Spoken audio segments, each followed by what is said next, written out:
Pag nakita natin yung ating bigasan, ganun na lang kataas, nangangamba na tayo. Sabi nga ay Las Vegas. Talagang Las Vegas na.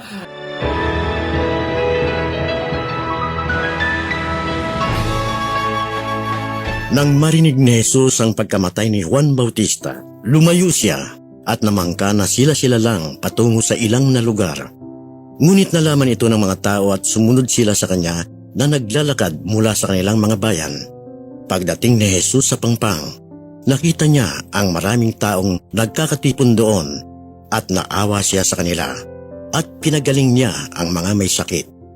Nang hapon na yon, lumapit sa kanya ang mga alagad at sinabi, "Nasa ilang na lugar tayo at lampas na ang oras. Paalisin mo na ang maraming taong ito para makapunta sila sa mga nayon at makabili ng kani-kanilang pagkain." Ngunit sumagot si Jesus, Hindi na nila kailangang umalis pa. Kayo ang magbigay sa kanila ng makakain. Wala kami rito, kundi 5 tinapay at 2 isda. Akin na. at iniutos niyang maupo sa damuhan ng makapal na tao. Kinuha niya ang 5 tinapay at 2 isda.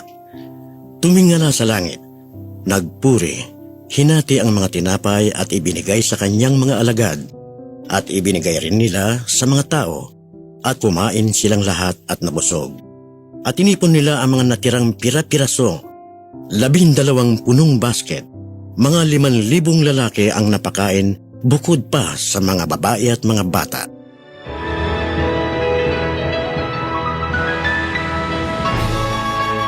Kamamatay lamang ng pinsan ng ating Panginoon na si Juan Bautista. At alam natin kapag ganito ang pakiramdam, yung nasa moment ka nung pagluluksa, gustong-gusto niyang makapag-isa. Kaya ang suggestion niya ay pumunta muna sila sa ilang at para makapag-isa. Pero ang mahirap dito, dahil nga sa sumisikat na sila, nakikilala na ang ating Panginoon, dumadami na ang followers ng ating Panginoon, ay nalaman nila na papunta sa gawing iyon ang ating Panginoong Hesus. Kaya pagdating nila doon sa ilang na tinatawag nila, mas nauna pa roon ang mga tao. At naawa si Jesus dahil dala-dala nila ang mga may sakit, pagod na pagod sila. Talagang yung sitwasyon ng mga talagang hirap na hirap. At sa halip na makapagpahinga, makapagnilay na pansarili, ay nagtrabaho ulit sila, naawa si Jesus. At sinabi ng isang alagad na, pauwiin na po na ninyo sila at dumidilim na. Wala tayong may papakain sa kanila. Parang ganun yung naging tema ng usapan nila. Sabi ni ating Panginoon, kayo ang magpapakain sa kanila. Grabe ito. Nakakolekta ng 5 tinapay at 2 isda. Sabi niya, meron lang po tayong 5 tinapay at 2 isda. Ang ginawa ng ating Panginoon, nagpasalamat sa Diyos. Imagine, walang-wala na sila. Nagpasalamat siya sa Diyos at pinakain ang mga tao. Ang lumabis, bakol-bakol. Ang bakol po ay yung parang kaing. Maraming lumabis. Hindi sila kinapos. Sa ating buhay, kung minsan, sa kabila na naglilingkod na tayo, pag nakita natin yung ating bigasan, ganun na lang kataas, nangangamba na tayo. Sabi nga ay Las Vegas. Talagang Las Vegas na. Nararanasan ko po yun. Nararanasan natin yun. At ang mahirap nito ay natatakot tayo. Sana ganun tayo sa ating Panginoon. Matuto tayong magpasalamat. Ako personally, sana kasing maturuan man lang ako ng Panginoon. Makuha ko man lang yung gusto niyang ituro sa akin na natututong magpasalamat sa kabila ng mga nangyayaring kahirapan. No? Ang sarap siguro nun. Tapos, pwede ka pang magpakain ng iba. Di ba? Hindi lang yung kaprasong bigas na yun. Pwede mo pang i-share sa iba. Galing. Ganon po ang Panginoon. Ang mga pangyayari sa Biblia ay gabay.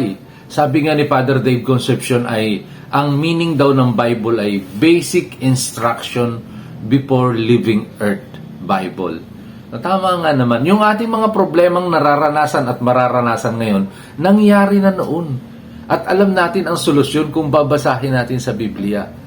Tiwala sa Diyos. at buong pusong paglilingkod. Yun lamang po yung sikreto. At sabi nga ay hindi makakaganap ng himala kung hindi ka naniniwala. So maniwala tayo para mangyari yung mga himala. Life is beautiful. God bless us all. Magpasalamat lagi sa Diyos. Amen.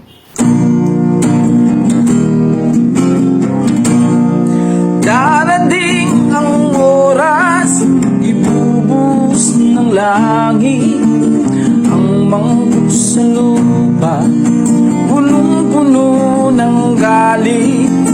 Titindi ang sugat, pupula ang dagat, maging ang nasa ilog ay mamamatay lahat. Ang Diyos nagsasabing siya'y darating upang tayo'y kunin at sa langit makarating. Mawawala ng hirap, lungkot ay mababawi. Ang aking panalangin, tayong lahat ay mag-auwi. Darating ang oras, ibubuhos ng langit ang mangkok sa lupa, punong-puno ng galit. Titindi ang init, araw na walang katulad, maging ang nasa hulay, magtutupad lahat. Ang Diyos nagsasabing siya'y darating upang tayo'y kunin at sa langit makarating. Mawawala ng hirap, lungkot ay mababawi. Ang aking panalangin, tayong lahat ay mag-auwi. Darating ang oras, ibubuhos ng langit ang mangkok sa lupa, punong-puno ng galit. Didilim ng sobra, kinalan kulog maririnig, lahat ng natitira'y lindol ang yayanig. Ang Diyos nagsasabing siya'y darating upang tayo'y kunin at sa langit makarating. Mawawala ng hirap, lungkot ay mababawi. Ang aking panalangin, tayong lahat ay mag-auwi. Ang Diyos nagsasabing siya'y darating upang tayo'y kunin at sa langit makarating.